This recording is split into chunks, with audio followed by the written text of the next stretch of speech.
Hi, I'm Willem. Let's chat family. Do you have a fun family or a fun story your family likes to share? Every year, my family goes camping. All of my siblings and my cousins and my aunts and my uncles, we all get together for about a week and it's awesome. Our big idea for this week is Jesus shows us a new kind of family. So let's watch today's God story and see what kind of family that is.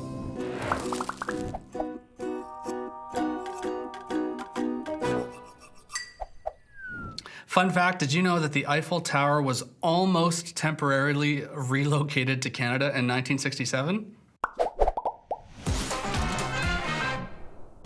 What's up, everybody? It's Jimmy here, excited to hang out with you today. So a number of years ago, I went to school out west on like the west coast of Canada, and then got my first job as a youth pastor in ministry in a city in southern Ontario. So I moved from a community of all sorts of friends and some family to like nobody in southwestern Ontario. I moved into this church, was very excited, but I was in a land of strangers. And so I'll never forget my first weekend there. We had this like church picnic circus community event, and I was searching out friendly faces all over the place. Now there were lots of friendly faces around, but somebody that I really could connect with. And then there was this one dude named Jason who locked eyes with me, and I had made this joke in like a circle of friends that were around the circus that was from a movie that he caught on to right away. And so he came up to me and was like, "Are you talking about this movie?" And I was like, "Yes, I am. You've seen it?" He's like, "Not only have I seen it, it's my favorite movie." And in that moment, I knew that I had like this newfound family, and it continued for the whole time that I was there.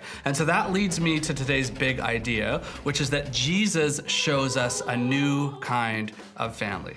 Now we're gonna start in the book of Mark, and so we're picking up the story. Jesus has been teaching his new way, his kingdom ethic to all sorts of people. And by this time, crowds are starting to gather because they want to hear what he has to say. The interesting thing about what he did say is that the kingdom of God is not just for the Jews, it's not just for the religious people, but it's for everybody. It's for Gentiles. It's people from Samaria who are included in this new way, this new teaching, this new ethic of love. And so we pick it up in Mark chapter 3, where Jesus goes into this home, and crowds are gathered, so much so that the home is filled, and even outside, we can infer, is like packed with people. And so Jesus gets word, one of the disciples comes and says, "Hey, your mother, Mary, and your brothers are outside."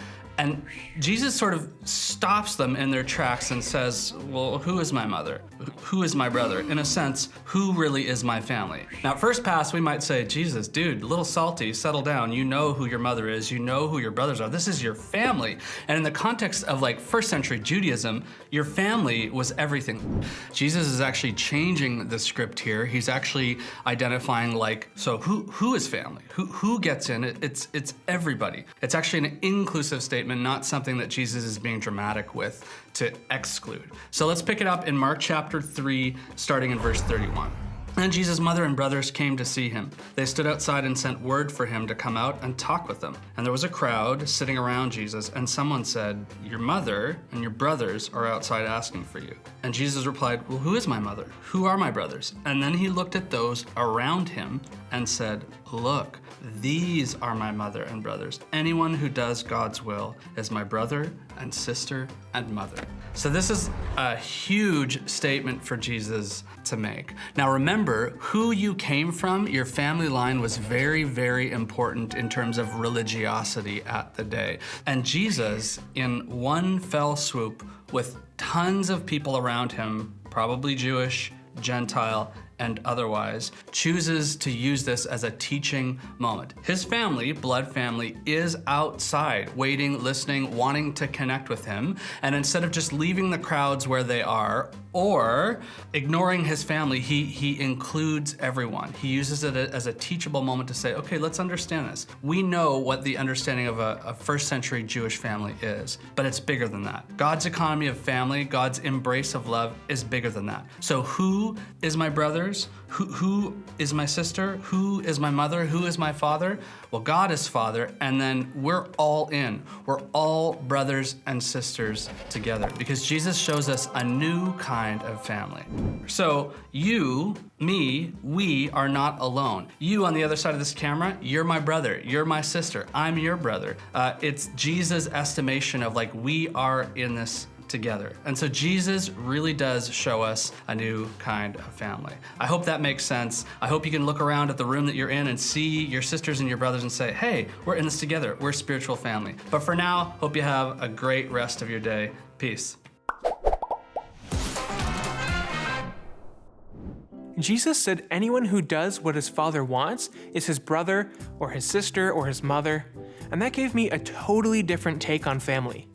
Let's check in with Andrea and her friends when they were sharing about their experience of home church, which to me is an awesome way of doing family.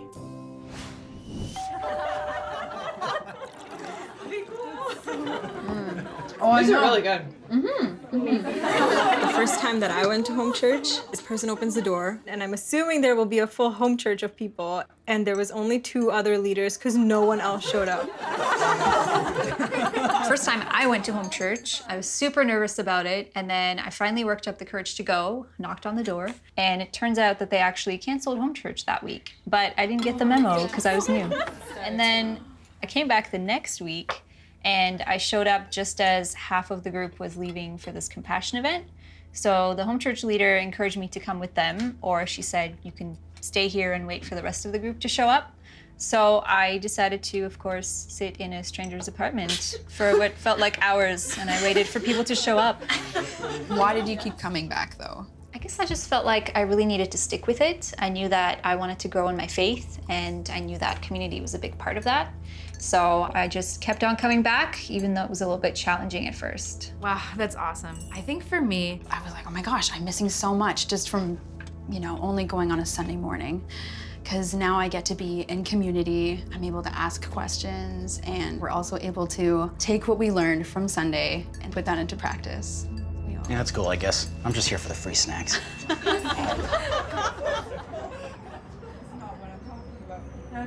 Sometimes it's really hard for me to believe I've only been a part of this home church for 4 years. It feels like I've known these people for a long time, and some of them are now my closest friends. There's something about this group that just allows us to go deeper and have more honest relationships than I've ever experienced before. It's not just a Bible study, and it's more than just hanging out with friends. This is my home church, and this is the community that I've always been looking for.